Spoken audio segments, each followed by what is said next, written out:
होता है? देखिए, ऑनलाइन शॉपिंग में अभी मैं एक केस स्टडी बताता हूँ कि बीच में एक ऑनलाइन शॉपिंग प्लेटफॉर्म पे एक इनफील्ड के ऐड दी गई थी और बताया गया था कि जो बेचने वाला है वो एक एक्स आर्मी ऑफिसर है और उसको बहुत ही कम कीमत में वो मिली है और ट्रांसफर हो रही है, इसलिए वो सिर्फ 25,000 को बेच रहा है। तो अराउंड 300 लोगों ने 10,000 रुपये एडवांस में भर दिए और वो बाद में ऐड गायब हो गई। तो ये सब ऐसे क्रिमिनल्स रहते हैं जो झूठी इंफॉर्मेशन देते हैं और फंसे जाते हैं।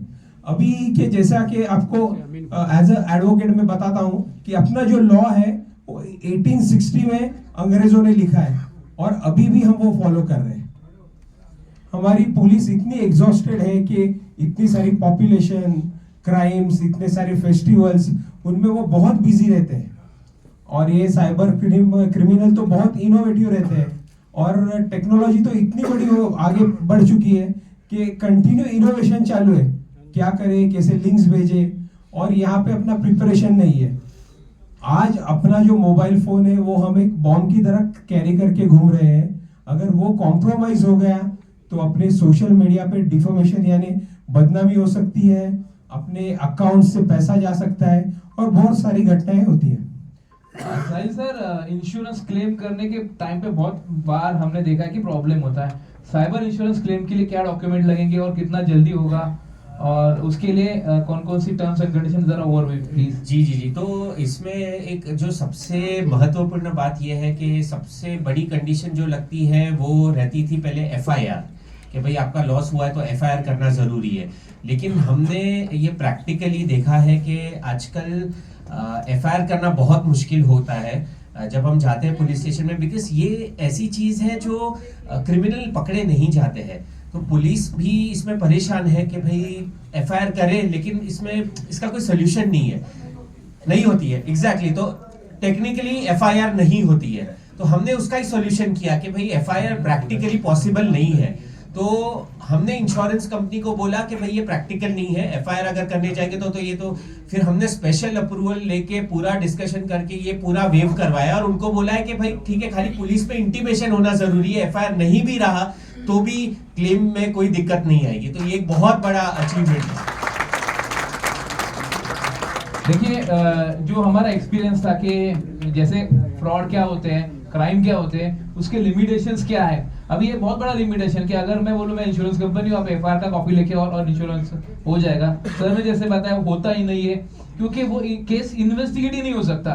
तो पुलिस वाला वो सीआरए कंप्लेंट लेके इन्वेस्टिगेट ना करे तो वो केस अनडिटेक्टेड रहता है, उनको भी प्रॉब्लम, रिकॉर्ड को भी प्रॉब्लम। तो ये सारी चीजें तो अभी वो कंप्लेंट लेते हैं, क्योंकि देखिए ओटीपी शेयर, अगर आप फोन पे ओटीपी दे रहे हो तो OTP sharing is transaction with consent. आपके परमिशन से आपके मोबाइल में आया हुआ ओटीपी आपने दिया है, तो बैंकिंग एक्ट के हिसाब से ये क्राइम नहीं पकड़ सकते। लेकिन ये 420 फोर्जरी है, जहाँ पे आप किसी ने इंपर्सनेट करके बताया है कि मैं इलेक्ट्रिसिटी डिपार्टमेंट से हूँ या बैंक से, और आपने ओटीपी दिया है, तो उसके लिए ये भी कवर हमने किया है। 14 अलग अलग पॉइंट है। यहाँ पे हमने जो फ्यूचर में आपके घर में आईओटी लगेंगे, आईओटी अभी आप यूएस में जाओ तो वहां पे पर्दे, आपकी कॉफी मशीन, ये सब ऑटोमेटिक काम करते हैं, उसमें आईओटी लगे, इंटरकनेक्टेड डिवाइस है, उस पे आप टाइम सेट करो कि मैं कितने बजे आने वाला हूँ, आपकी घड़ी का टाइम इंटरनेट को मालूम है, आपका लोकेशन इंटरनेट को मालूम है, आप घर से जहाँ पे पहुंचे हो उस डिस्टेंस पे पहुंचे तो कॉफी मशीन चालू हो जाती है,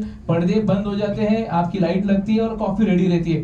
तो ये सारी चीजें भी कॉम्प्रोमाइज हो सकती है इन फ्यूचर, क्योंकि अभी होना चालू हो चुका है। तो वो कवरेज भी हमने इसमें रखा कि अगर कुछ कॉम्प्रोमाइज हो जाए फ्यूचर, तो उसको भी हम इंश्योर कर रहे हैं। सबसे बड़ा प्रॉब्लम है डेटा, जो पर्सनल डेटा है। बहुत लोगों के फेसबुक अकाउंट या इंस्टा अकाउंट कॉम्प्रोमाइज होते हैं, जहां पे हैकर्स उधर से इंफॉर्मेशन देते हैं आपको पर्सनल चैट डीएम करके, और उस पे आप लिंक पे क्लिक करते हो या फिर इंफॉर्मेशन दे देते हो। वो पर्सनल डेटा प्रोटेक्शन भी इसमें, जहाँ पे आपका पर्सनल डेटा भी ना जाए। बहुत सारे एप्लीकेशन ऐसे हैं जहाँ पे फोन में इंस्टॉल होने के बाद आपकी गैलरी का एक्सेस मिल जाता है, तो गैलरी में आपके जितने फोटोज वीडियोज है वो हैकर के पास चले जाते हैं। बहुत सारे केसेस हमने देखी जहाँ पे लड़कियों का या महिलाओं का पर्सनल फोटोज मॉर्फ करके फिर एक्सटॉर्शन होता है। तो वो ना हो, उसके लिए भी आपके मोबाइल में ये होना बहुत जरूरी। आप अगर देखोगे तो हवा, पानी और खाना, इसके बाद आपके पास आता है मोबाइल। तो मोबाइल प्रोटेक्ट रहना जरूरी है। तो देखिए ये सारी चीजें इतनी कॉम्प्लिकेटेड हो चुकी है कि इस पे सोल्यूशन आना जरूरी था। इलेक्ट्रिसिटी फ्रॉड भी आजकल बहुत ही ज्यादा है कि जैसे कि हर किसी को मैसेज आता है कि आपकी इलेक्ट्रिसिटी रात को काट दी जाएगी, अरे इस नंबर पे फोन करो। तो ऐसी हालत में अगर हमारे पहचान के कुछ सीनियर सिटीजन्स ने कॉल किए, तब उनको कन्विंस किया गया कि उन्होंने बताया हमने तो इलेक्ट्रिसिटी बिल भरा है तो क्यों कैसे काटेंगे आप। तो उन्होंने कहा कि नहीं, फिर उन्होंने उनको एक लिंक शेयर की। उन्होंने जैसे ही लिंक शेयर की तो उनकी जिंदगी भर की कमाई थी 10 लाख रुपए, वो एक झटके में चली गई। तो साइबरमैन ऐसे एप्लीकेशंस को बैन करता है। अगर कोई ऐसे एप्लीकेशंस है जिसमें ऐसे वायरसेस है, ऐसे लिंक्स है, वो आपके मोबाइल में आप डालोगे तो ये वो डाउनलोड नहीं होंगे, वो प्रिवेंट रहेंगे और आपका मोबाइल सिक्योर रहेगा। ये हमारा मेन इंटेंशन है। जैसे सागर जी वही बोल रहे थे हमारे साथ जब काम कर रहे थे इतने सालों से कि मुझे अभी सेफ इंडिया करना है। अभी मैक्सिमम रेगुलर क्राइम में देखिए आप क्रिमिनल को यानी जो गुनहगार होता है उसका एक अंदाजा आ जाता है, उससे बॉडी लैंग्वेज से हम सेफ रहते हैं थोड़ा। लेकिन ये बहुत होशियार रहते हैं, व्हाइट कॉलर क्रिमिनल यानी बहुत ही पढ़े लिखे रहते हैं और इनको टैकल करना बहुत ही डिफिकल्ट है। तो जैसे कि मैंने बताया था कि 3000 करोड़ का डेली पैसा जा रहा है, हर 30 सेकेंड में एक साइबर क्राइम हो रहा है।